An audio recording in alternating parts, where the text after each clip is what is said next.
Hey guys, what's going on? Got a different kind of video for you today. We're in the kitchen. You'll have to excuse the mess back there. I just got done doing a bunch of cooking. I was doing meal prep. So what was made today was I got some spicy chicken, broccoli and fruit. That's going to be my lunch for the week. And then for breakfast, we got some oatmeal and fruit and some scrambled eggs with ground beef and spinach. And it's going to be some protein shakes. So keep watching. Gonna kind of see how I made some of this stuff. And yeah, the only thing that I don't show you how I make is the protein shakes, meal replacement stuff. Yeah, that's all I got for you. So keep watching.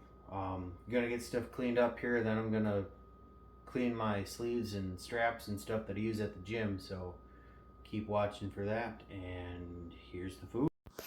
Alright, so start by cooking some ground beef in the skillet. I cook all my meat at once and then weigh it out later. That's not accurate, but that's the way I do it. Weighing up some oatmeal. Get the carbs, got the fruit going in there. I only had enough oatmeal to do 3 batches. Normally when I do meal prep, I do 5 meals at a time, but didn't have enough oatmeal, so we only did 3. And that's pretty simple enough to make later on when I need it. So yeah, weighing up the ground beef, it's 4 ounces per meal. The oatmeal was 160 grams and the fruit was 140. That green goop, that tried making prep a little easier. I just put all the spinach and a little bit of water in a blender. All the solid matter in the spinach stuff floated to the top, so I was able to scoop that out and the water got left behind. And then there's liquid eggs and buffalo sauce. That's all getting fried up there. I'm putting the ground beef back into the mix there so it all kind of gets homogenized. I don't know if that's the word, but so it's all one meal instead of just here's the green scrambled goop and some ground beef. It's all one thing. Yeah, using the same bowl to measure out all the egg, spinach, buffalo sauce stuff. So yeah.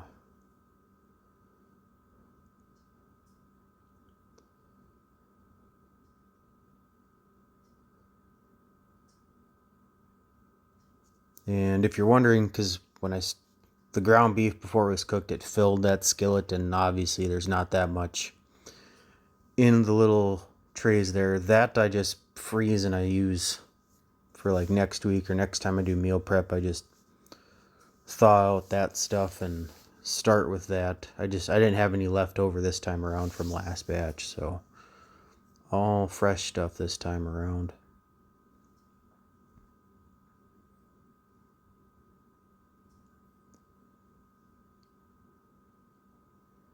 Putting a little bit of water in with the oats. I don't usually make oatmeal. Usually when I make oatmeal and stuff, it is overnight oats with milk and protein stuff. But now we're on to the chicken. Putting all that in the skillet. Put some little salt and oil in there just for the chicken. Later on, when I take it out of the trays and put it into the pans, all that oil and juice gets left behind. So there's the spice for the chicken. Nashville Hot, I think it's called. I don't know. It's something from McCormick. Well, it's pretty tasty. And weighing out the fruit. So when I went grocery shopping, I thought I had a whole bunch of broccoli at home. I just had enough for one batch, so we're just doing one thing of broccoli, one thing of fruit. Each thing of chicken's 1 pound. I didn't feel like filming that, but on to cleaning the sleeves and stuff. So yeah, just hot water, Dawn dish soap. Get it all nice and sudsy.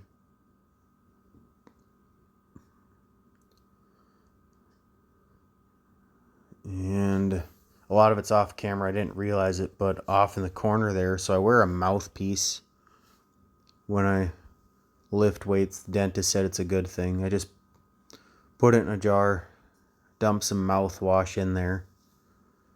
Then I'll take a spoon and put it on the mouthpiece because it floats in the mouthwash. So, and then I just let that sit overnight and well, everything's drying and stuff. So, you know, the water and soap kind of worked in through all the sleeves, and I'd have a special brush I just scrub, try and get everywhere. If you lift weights and you use these kind of things, you got to be really mindful about staying on top of keeping them clean. Because, you know, for one, they stink if you don't. And then the other one, I've heard of guys getting really bad, like, skin infections because they're not cleaning their sleeves on the regular basis. So, yeah, I do this, try and do this once a week. Every once in a while, I forget. But, yeah, just scrubby dub dub. Make sure I really get those ends, because when I bought those things, the ends there, they look kind of off gray now, but they were white, and normally before I wash them they have like a dark, not really a brownish color to them, but like it's noticeable when they're clean.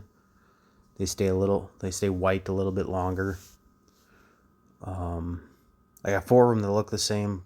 2 of them are for my knees and the other 2 are for my elbows, that I've been using lately as like shin sleeves for deadlifts. But yeah.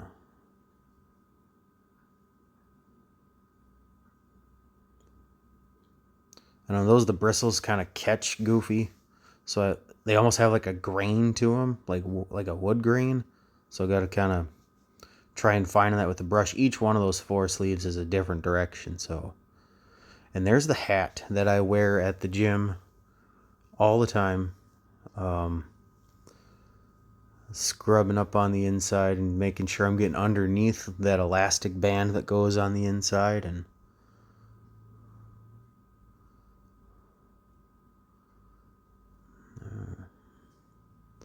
rinse it off. That hat takes the longest out of any of these things to like dry. So look at that water. Gross. And then I take some Febreze and just give the sleeves and the hat a little douse. Kind of makes them smell piney. And then, yeah, I just let that stuff sit and dry overnight. I don't machine dry it because I'm worried that, one, it's going to wreck the hat. And I don't want it to like shrink or melt the sleeves. So, yeah, I just let it air dry. Hasn't caused any problems yet. But, yeah, that's going to do it for this video. If like and subscribe, comment if you want to see more of this stuff or if you want to see anything else. I got some other stuff coming up here that I'm going to get videos of. I think it's going to be pretty exciting, so stay tuned. Thanks for following along, those that have, and catch you guys on the next one.